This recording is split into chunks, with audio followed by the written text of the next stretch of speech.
Ravi de vous retrouver, chers téléspectateurs, et bienvenue dans cette autre édition de votre émission Talent Caché.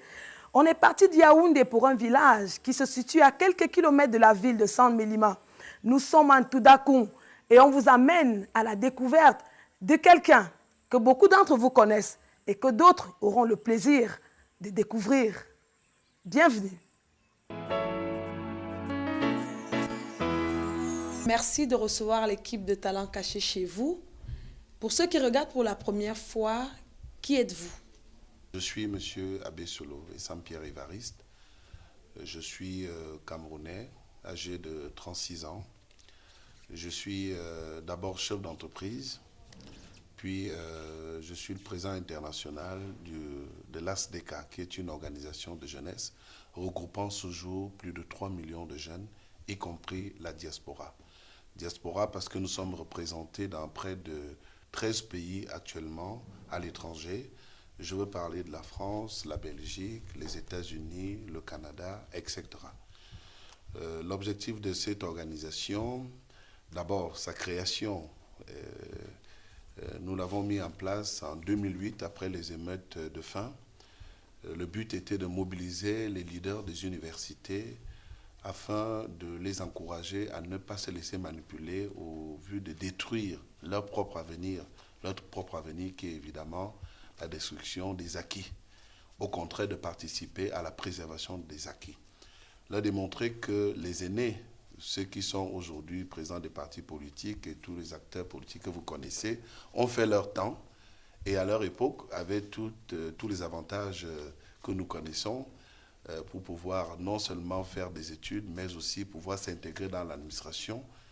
Mais aujourd'hui, les choses sont plus difficiles parce qu'on vit dans la mondialisation où on parle de compétitivité, on parle de création de richesses.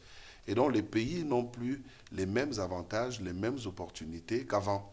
Donc la période de notre jeunesse est une période difficile où au contraire nous devons nous armer à travailler davantage. Alors s'il fallait qu'on vienne nous manipuler pour détruire, c'était très regrettable que nous soyons acteurs de cette manière de faire. Et cette organisation a grandi au jour le jour parce que les causes ou alors le but était très important et raison pour laquelle nous arrivons à mobiliser plus de 3 millions de jeunes et c'est dans ce contexte que la diaspora a adhéré au fur et à mesure.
Les 7 entreprises ont des activités différentes.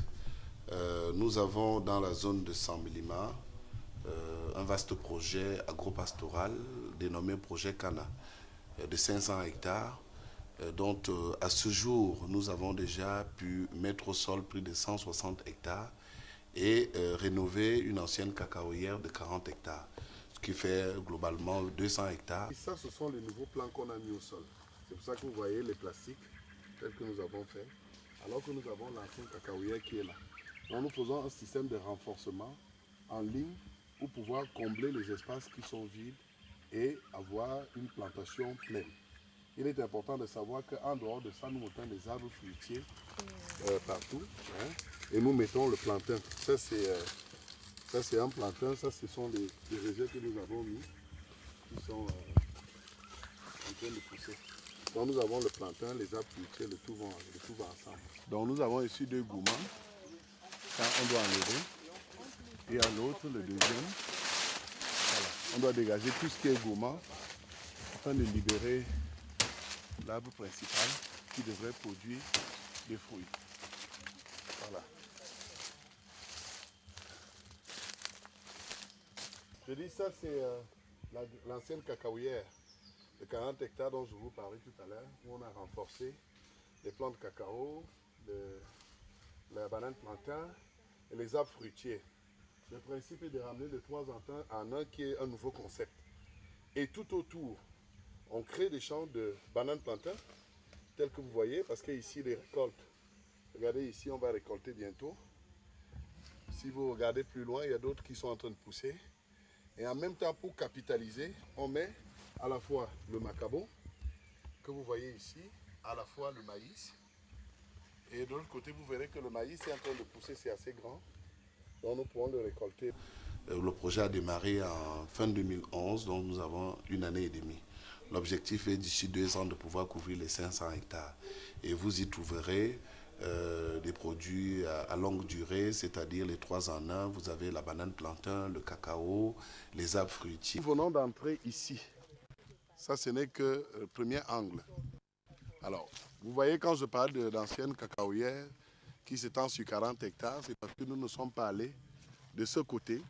Pourtant, tout ceci, comme vous voyez, c'est l'ancienne cacaoyère, avec une autre portion par le haut, un peu plus par le haut là.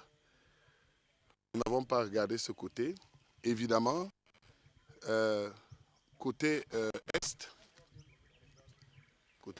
c'est-à-dire ce côté on est allé, et il y a aussi toute une bande, une pénétrante de ce côté, qui ne constitue que la cacaoyère. Il est important de savoir que avant, nos parents cultivaient sans mettre tout en ordre. Ils plantaient le cacao en désordre et ça fait que des espaces, des grands espaces restaient.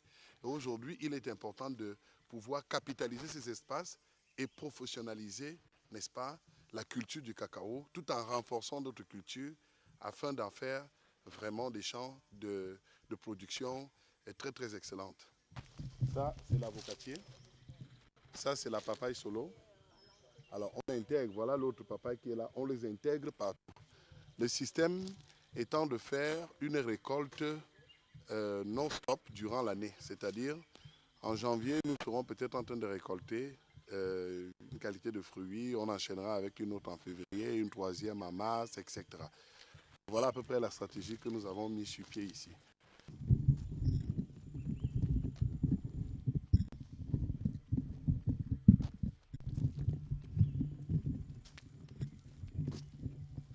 Et vous avez le personnel comme ça partout dans le champ. Hein, vous allez voir des petits groupes, mais ils sont au nombre de 60. Et puis, nous avons des élèves qui viennent des lycées et collèges de San Milima pendant la période de vacances, comme cette période, qui viennent travailler et l'entreprise les aide à pouvoir payer leur scolarisation. Ça, c'est du matériel que nous apprêtons pour continuer à construire les habitations. Donc, ce sont des planches que nous exploitons directement dans les champs et qui vont nous servir à l'extension des différents sites d'habitation. Il y a un autre qui est en pleine activité, ici.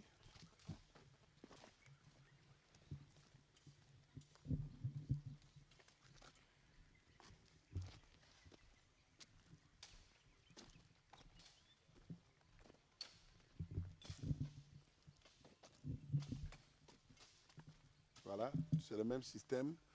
Le cacao, le plantain, les arbres fruitiers. Et il faut nettoyer pour que ce soit accessible. Et un autre système, parce que ça, ce n'est plus l'ancien cacaoyer. Là, nous commençons avec la nouvelle plantation. Vous verrez que ici, vous avez toujours des plastiques. Des plastiques qui vous indiquent le cacao. Systématiquement. Le plastique qui vous indique en même temps la banane plantain. Mais nous avons trouvé autre chose en dehors des 3 en 1, banane plantain, cacao et arbres fruitiers. Nous avons trouvé l'autre astuce, c'est de mettre le maïs. Pourquoi? Parce qu'il se pose un problème, c'est que le soleil, quand il est fort, il tue les nouveaux plants. Il faut donc créer des ombrages. Et ces ombrages sont traduits par le maïs que vous voyez. Et c'est la raison pour laquelle vous voyez que le cacao a de très belles feuilles. Parce qu'ils n'ont pas ce problème de chauffage, mais plutôt l'ombrière est très active. Et plus tard, vous voyez aussi, nous mettons le macabo. Le macabo, parce que c'est une plante qui va très bien avec le cacao. Hein? L'objectif est de capitaliser au maximum le terrain qui est à notre disposition et en faire plusieurs cultures qui vont ensemble. Donc, à partir d'ici, nous commençons avec la nouvelle plantation où nous pratiquons les 3 en 1. Si vous voyez, il y a un bassin qui descend et vous allez mieux le voir de l'autre côté. Qui part d'ici, qui arrive là où il y a la petite rivière en bas et qui remonte complètement. C'est la même chose de l'autre côté. Vous avez les plateaux qui se retrouvent des 2 côtés de là où vous avez un plateau qui va là, vous avez un autre. Et regardez comme le plantain pousse plus vite. Les plantains ressortent rapidement, le cacao suit derrière et les arbres fruitiers. Donc, on continue. Nous avons les veillards que nous avons démarrés. Nous avons aussi des cultures de courte durée qui permettent de faire face aux charges de l'entreprise. Je veux parler des salaires, du fonctionnement. Évidemment, ces cultures, c'est le piment, la pastèque et l'ananas. Ce sont des cultures qui ne durent pas, qui font 3 mois renouvelables et ça permet de ne pas vraiment se bousculer à la fin du mois pour pouvoir répondre aux différentes charges. Vieux, arrête ça. Tiens, je offre à qui? Tout à l'heure, bien mûr là. Oui. Bien sucré, sans engrais, sans... C'est bio là. Ah, c'est là qu'il y a besoin de couper. On y va. Hein. Bon, on prend le dernier là.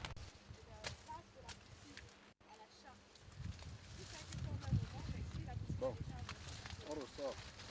On peut...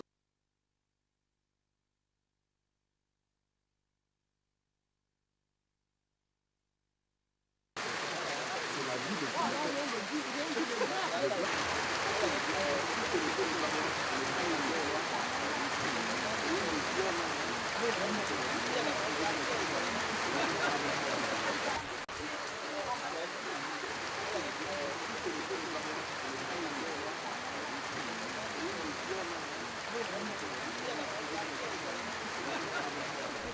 Je suis l'épouse de M. Abesso l'Évariste depuis un peu plus de 6 ans.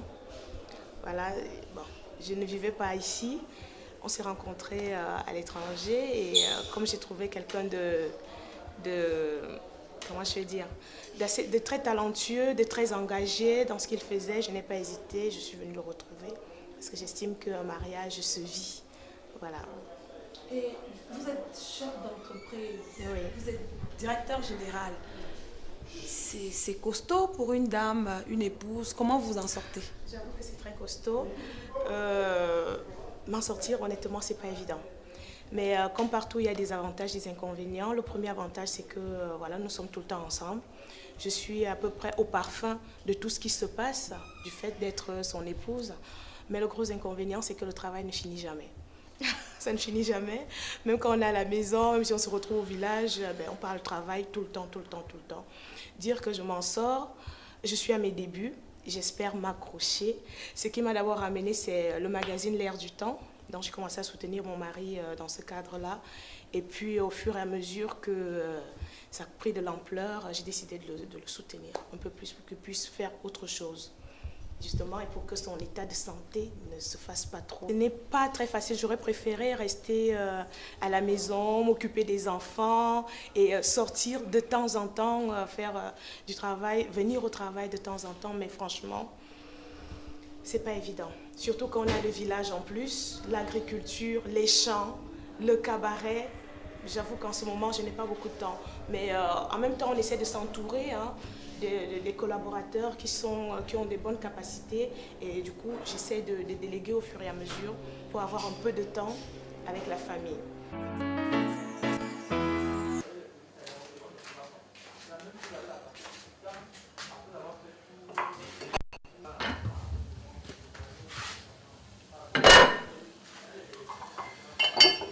Alors, je fais la citronnelle pour madame parce que elle ne prend pas le café normal, elle préfère prendre de la citronnelle.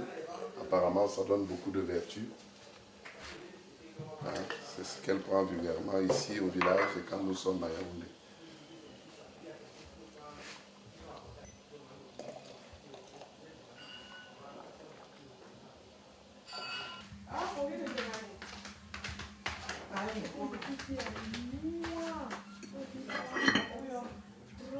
Chérie, viens, viens.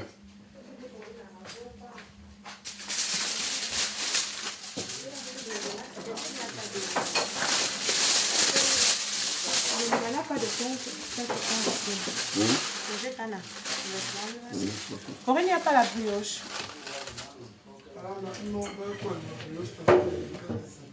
D'accord. Passez à table. Éternel Dieu Tout-Puissant, Seigneur, nous te remercions, nous te rendons grâce pour tous les moments que tu nous accordes. Seigneur, merci de nous avoir amenés au terme de cette expédition au village. Nous te prions de nous ramener sains et saufs, chacun dans notre domicile. Éternel, nous te prions de bénir ce petit déjeuner. Sois avec nous tout au long de notre journée. Par le sang de Jésus-Christ, nous t'avons prié. Amen. N'est-ce pas? Ah, photo! Chérie, non, ce n'est pas normal. Voilà ça c'est le faux, ça c'est le mauvais jeu. Quel mauvais jeu? Pourquoi tu bouges avant que je le... Non. Attends d'abord que je pousse avant que tu le Non, casses. non, non, ça c'est le mauvais jeu. 5. Attends, compte toi-même. Non, tu derrière. Bon, je suis derrière. Et là, non, attends alors. C'est que tu...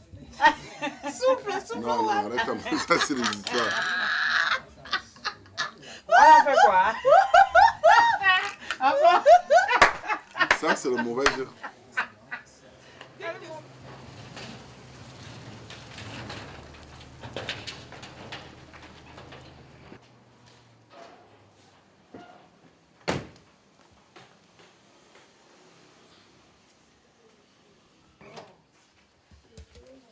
Ce sont les enfants.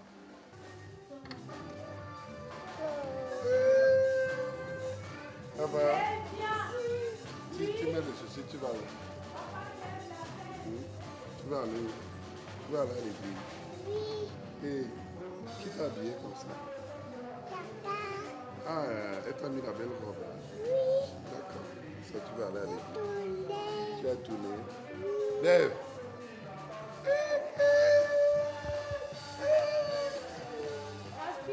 Venez. Si tu as sapé. Hein? Bon, allez. Alors, mettre. Tu as oublié tes chaussures.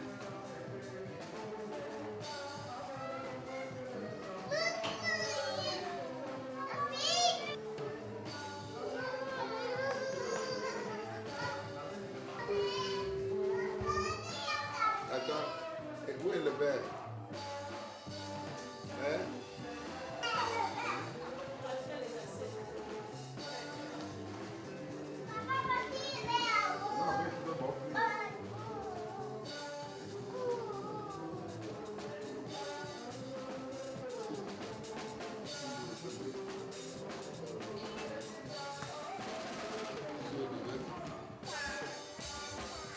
Où sont les oreilles? Où est la bouche de papa?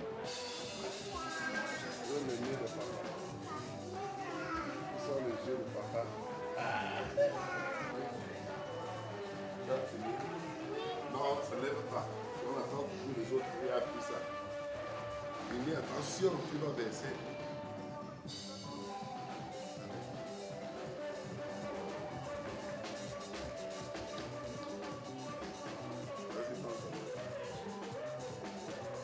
C'est bon? C'est bien ça, Dave. Tu manges seul? Ah, c'est bien ça, mon fils, mange. Mets dans la bouche. Ah oui. Allez. Oui. Les deux mains sur la table. Voilà. Voilà, mange à la minute. J'ai dit, on ne met pas les mains sur la table. Je t'ai déjà appris ça. Hein? Les deux mains sur la table. Allez, mangez alors maintenant. Oh, bravo, ma fille est grande. Oh. C'est bien ça, Dave. Voilà. Un vrai homme. C'est bien ça. On va aller à la piscine. On va nager comme le poisson. Avec les requins. Le poisson est dans l'eau. On va attraper le poisson là. Voilà. Avec les requins. Voilà. Hein? Le poisson est dans l'eau, n'est-ce pas? On va nager. Mange d'abord. Finis de manger. Non, j'ai demandé qu'on ait compris. On va mettre... Oui, c'est bon.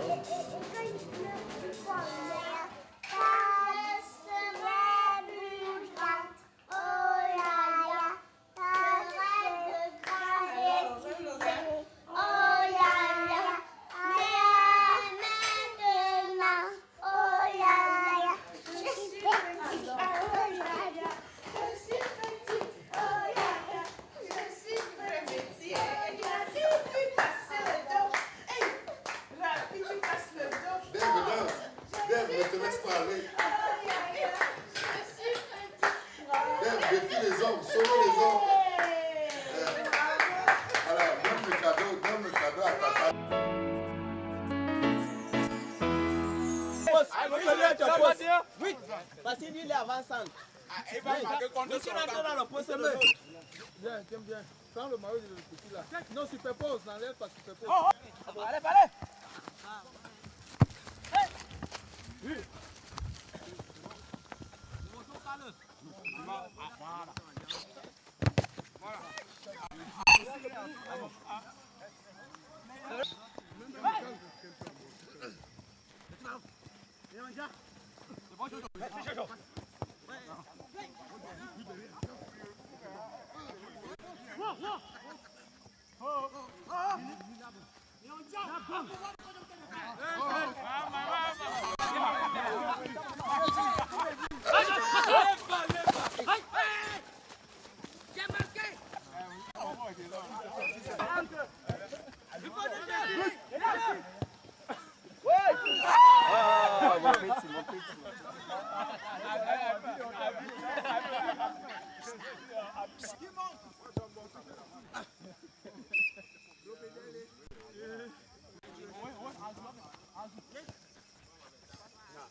Waouh! On dira tout simplement sur ce pas de danse d'Évariste Abesolo, qui confirme tous les talents cachés que vous avez découverts sur l'homme. Et sur cette belle image que l'équipe de production de Talents Cachés a choisi de vous dire au revoir. On prend rendez-vous très prochainement pour une autre édition avec le même plaisir pour Talents Cachés.